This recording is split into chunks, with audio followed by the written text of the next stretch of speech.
1239 году в результате нашествия монголов пал Магате, Магас, крупнейший кавказский мегаполис раннего Средневековья, духовный, политический и экономический центр всего Северного Кавказа. Они оставили от него только имя его, писал арабский историк Джувейни.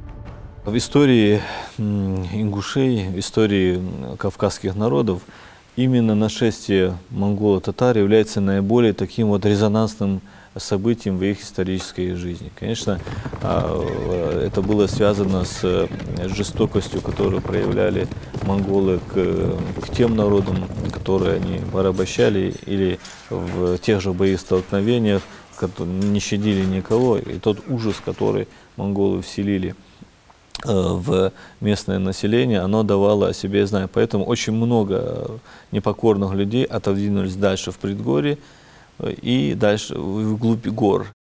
Под властью монголов оказывается вся равнинная полоса Северного Кавказа. Она входит в состав улуса Джучи, становится частью Золотой Орды. Золотоордынская равнина перекрыла пути выхода на равнину.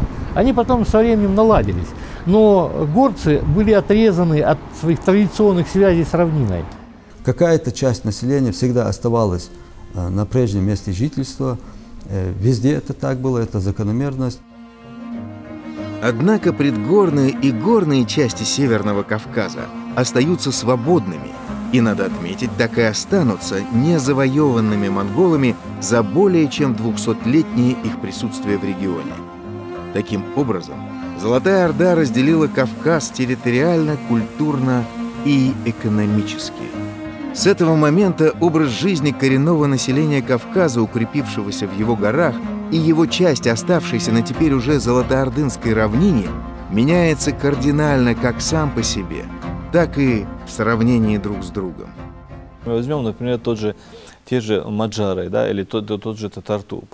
Дело в том, что археологически сегодня как раз именно в этих городах фиксируется нахождение именно горского населения. И это по данным, не только по данным археологии, но и по данным антропологии.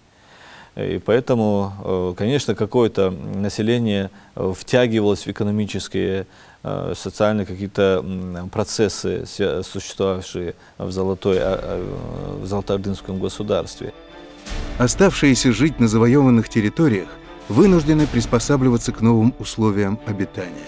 А в горах разворачивается движение сопротивления и одновременно развивается мощная линия обороны.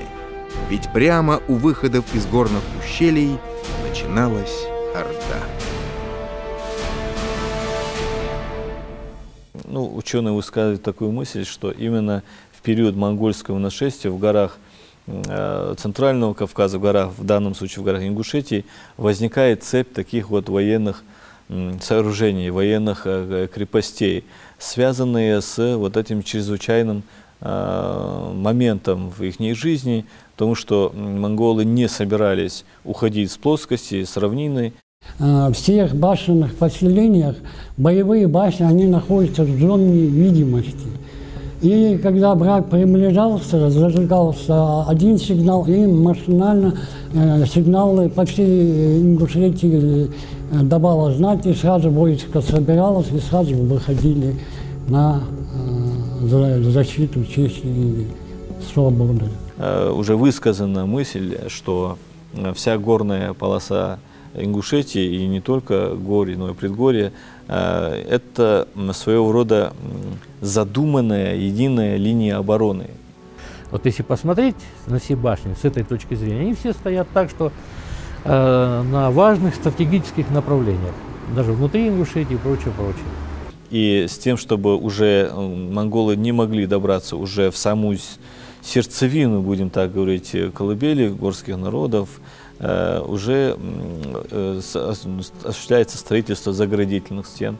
Мы знаем, что подобные стены существовали и в долине Фартанги, по ущелью реки Асса, в Джайраховском ущелье. То есть уже горная зона, она фактически превращается в такую монолитную крепость. Укрепив таким образом тыл, ингуши вступали в вооруженные конфликты с новыми хозяевами плоскости.